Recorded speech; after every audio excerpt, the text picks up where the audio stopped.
If you're anything like this sad, unfortunate person who has lost something in their car in the dark, you know how important it is to have good interior lighting in your vehicle to help find the things you need at night. Now, the CR-Z that I have, almost every interior bulb is gone, and I'm not just talking burned out, I mean they're physically gone. There's no bulbs in the map lights, in the doors, in the interior lights in the back, nothing. In fact, the only light that works in my vehicle at all is this trunk light in here, and it's this dim blue LED. So today we're going to be going over replacing every interior light bulb in here with an LED so that I can have proper illumination when and where I need it.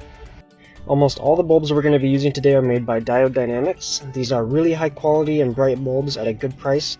Highly recommend this brand, and we're going to have all the part numbers for the bulbs and the quantities you need down in the description. We're going to start our upgrade with the map lights here above the main center console, and the only tool you're going to need to make all these bulb swaps is a single plastic pry tool like this. To remove the lenses in front of the map lights, we're going to push up as if to activate them and insert the pry bar closest to the center and just pop that lens out.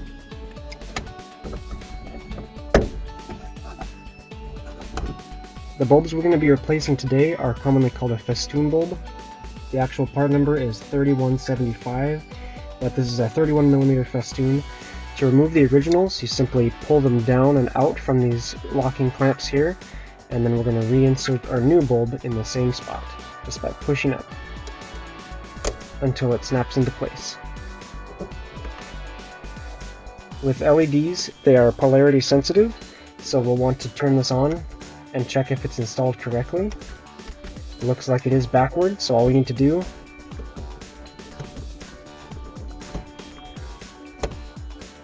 is flip the direction 180 degrees and reinstall it. We'll do the same for the other side. Now that we've got our bulbs installed and tested, we can snap on the covers.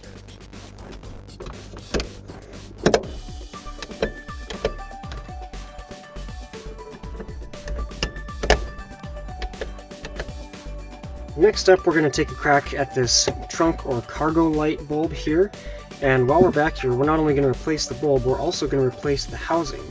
This is from a Subaru WRX. They're on several models, but that's the one we picked out, and the only difference here is that there's a toggle switch, so if you wish the cargo light to be off even when the rest of the lights are on, you can do that.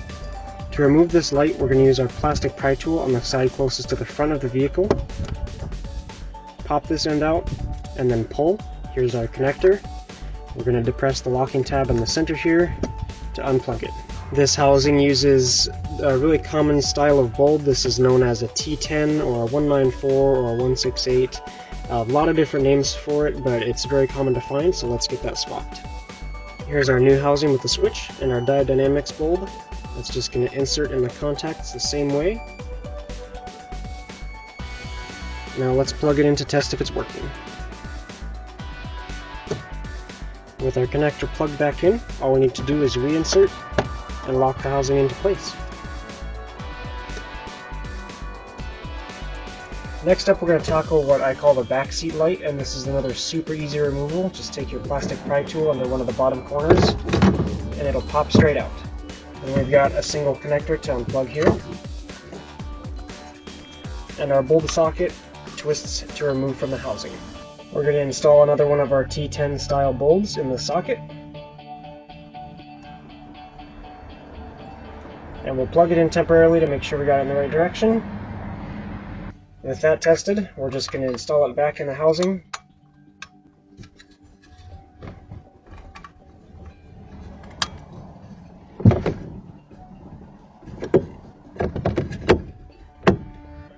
And we're done. The process is the same for the light on the other side of the vehicle. Now that we've done our two map lights and all three of the lights in the trunk, we're going to talk about two little lesser known lights. First up, in the glove box. There's a tiny light up in the top of the glove box housing. Now the light that's located in the top is designed to be popped down with a couple of tension tabs, but prying on it directly from inside the glove box is really likely to break off the front face of the light. So we're actually going to take off these panels to give it a little boost from behind. We're going to use our plastic pry tool to take off our vent covers.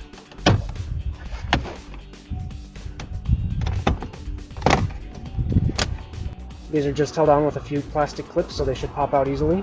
And then we're going to remove this plastic panel here as well.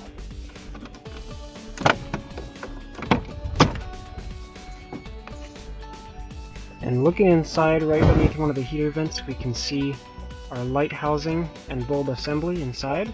So we're just going to push that down from the top to help get it out without breaking anything. Once we've got our light pulled out, we can pull on some of the slack on the wire to bring it to a more accessible location. Next, we're simply going to twist the bulb holder and pull backward. Now this tiny little bulb is called a 2721. It's also known as a 74 type bulb, and it's also just going to pull straight out of the socket. This is the only bulb we're replacing today that is not made by Diode Dynamics. Now they do actually make a size 74 bulb, but the chip in that bulb is not facing the ideal direction. So we're going to use this one from SuperBrightLEDs instead. Now we're going to reinstall the bulb the same way, just pushing it back into the socket. It's important to note that your headlights will need to be on for this bulb to activate to test it. Now that we know it's installed correctly, we'll simply put it back here by inserting and twisting the socket. And finally we'll feed the wire back up.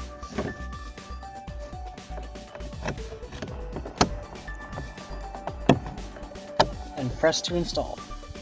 Now we can slap our plastic panels back into place.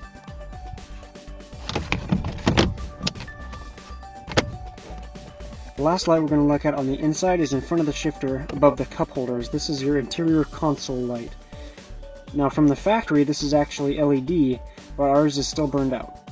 To access it, we're going to take our plastic pry tool and pop down this panel. This assembly can be removed by twisting and pulling away from the plastic. To unplug it, we just need to push down on this tab and slide the connector out. Now, this particular part number that is CR-Z specific has actually been discontinued by Honda, but that doesn't mean you can't get your hands on one. A similar part number that we'll have down in the link below is found on several other Honda models, and it fits the same way, same plug, and it's even a nice white light that'll match the rest of the lights we're doing in here. This one we've got is from a 2017 CR-V, and it's going to drop straight in place. So we'll plug it back in and reinstall in our panel simply by inserting it and twisting to lock. It's important to note that this is another light that you'll need the parking lights or headlights on to test. Next up, we're going to take a look at the Vanity Lights. Once again, we're going to use our pry tool and insert it in this small slot here to pop the lens off this light. This bulb size is a little bit smaller than the dome lights. This is a 28mm Festoon, and they do have smaller end caps as well, similar to older fuses. We're using a 2 LED here from Diode Dynamics, the SMF tube. They also make a single LED variant if you don't want it super bright in your face. And one of the cool things about Diode Dynamics is they also offer these in a warmer white color temperature as well that's similar to the halogen. Installing these is just as easy. They snap right into the same terminals. And we reinstall our lens cover. The installation process is the same for both mirrors. Now it's time to get to what is arguably the least comfortable to change, and that is the lights in the footwell. These lights use the same type of assembly as the center console light. Now we're not actually going to be adding or changing these factory style lights because we have some plans for custom footwell lighting, but we're still going to show you the process of removing and accessing these lights anyway. Underneath the driver's side in the kick panel is actually where our light is located on this 2011. However, the underguard for the dash also has a spot up here, so if you're looking for your footwell light, you may need to check both locations to see where yours is installed. Ours is just empty right now, so we're going to show you how to access both of them. To take off this panel, we have a couple clips located around it and one twist lock right here that we're going to just turn 90 degrees and pull down. Then we can use our trim panel removal tool to help us gently pry the rest of these clips out.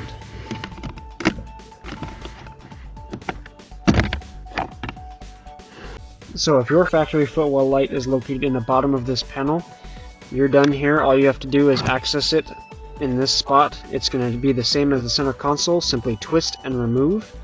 For ours, now that we have this cover panel out of the way, we can access our light in the side, and it's going to be exactly the same. Again, just twist and remove.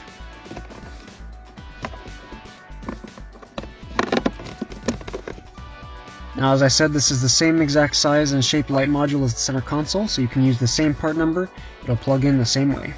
To reinstall, we just push it into the socket and twist it to lock it in place. Once you have one or both lights changed, we're going to reinsert our cover panel.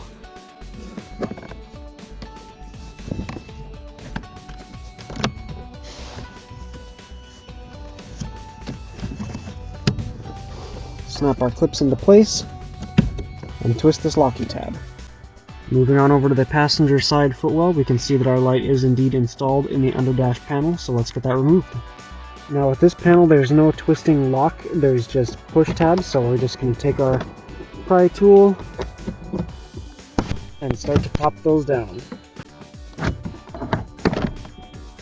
Here's the locations of those tabs so you know where to pry. Now with our panel drop down, we can see our footwell light here. Once again, it's simply twist to remove. We're actually going to unplug it first to not strain this wire. If you'd rather pull this wire off the panel, you can. And then we're just going to twist and remove. Again, we're not switching this out, so reinstallation is the same process backward. Insert, twist to lock, plug in. Now when you're reinstalling the panel, it's important to make sure that these little legs on the end slide into these slots back here correctly. And we'll simply lift up and push our clips back into place. Last but not least, we're going to be swapping out these little courtesy lights, puddle lights, door lights. They go by a few different names, but we're going to be changing those out. So let's look at how to take off the lens. Once again, we're going to use our plastic pry tool and just pry at the bottom edge of this light outward. At the bottom of the lens, there's a couple small notches you can fit your pry tool into. This is going to be another one of our T10 style bulbs. And insert directly into the socket, the same as all the rest. Now again, if you install it and it doesn't light up, check your polarity by flipping the bulb around 180 degrees. Finally, we'll reinstall our lens by putting these tabs in the top first and snapping in the bottom side, and we're done. The process is the same for both doors. And that's it. Now all of the interior bulbs are swapped. My interior is finally lit, which is great. So as I said, all the bulb sizes, part numbers, quantities, it's all going to be in the description if you want to buy those and change out your interior LEDs yourself. Hopefully this was a helpful guide with a single tool to swap every interior bulb in your vehicle. And that's all we've got for today. So thanks for watching.